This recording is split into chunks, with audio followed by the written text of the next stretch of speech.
The ability of HIV-1 to develop drug-resistant mutants is due to two factors: the virus's rapid replication of up to 10 billion particles per day, and the high error rate of reverse transcriptase when copying the viral genetic code. Up to 5 wrong nucleotides may be integrated per genome copied. Reverse transcriptase has no proofreading activity, a mechanism by which mispaired or inappropriately incorporated nucleotides can be exchanged. These errors therefore lead to a change in the viral genotype. Statistically, every possible single mutation in the HIV genome occurs many times per day. Mutations in the sequence that codes for the viral enzymes result in the production of enzymes that are subtly different from their wild-type counterparts. The activities of the wild-type enzymes are normally blocked by antiretroviral drugs. However, some mutations, called primary mutations, induce changes in the amino acid sequence, which lead to drug resistance. The location and the pattern of the mutations determine the grade of the arising resistance. For example, the mutation D30N in protease may cause resistance to only one specific protease inhibitor, whereas mutation I54V may cause resistance to several substances in the protease inhibitor class. This is called cross-resistance.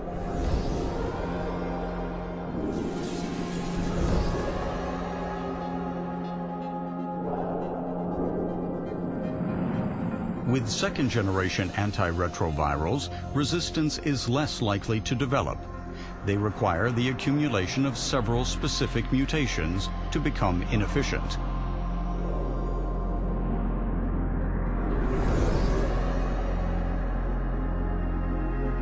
As a consequence of resistance, the IC50, the concentration of a drug necessary to reduce the replication by 50%, is higher in the mutant virus compared to wild type.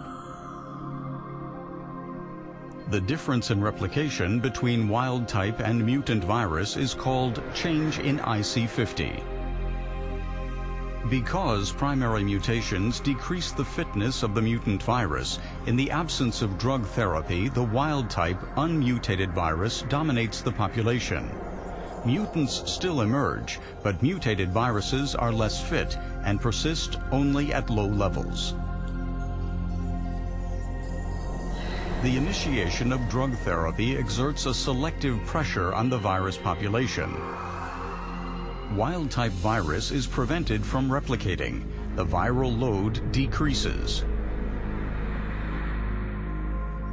If a drug was given alone, mutants would emerge within a short period of time. Because they are not susceptible to the drug therapy, they would come to dominate the viral population, leading to treatment failure. Standard antiretroviral therapy therefore combines at least 3 drugs to target HIV simultaneously.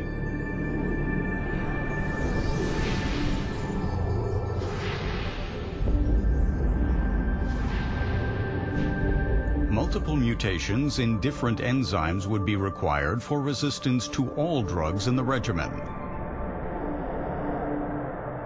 Once the viral replication is driven down to undetectable levels, the likelihood of such a mutant emerging is reduced dramatically. High levels of adherence are required for successful antiretroviral therapy. Subtherapeutic drug concentration due to poor adherence leads to an elevated replication rate. This increases the probability of resistance arising and a failure of the actual antiretroviral therapy.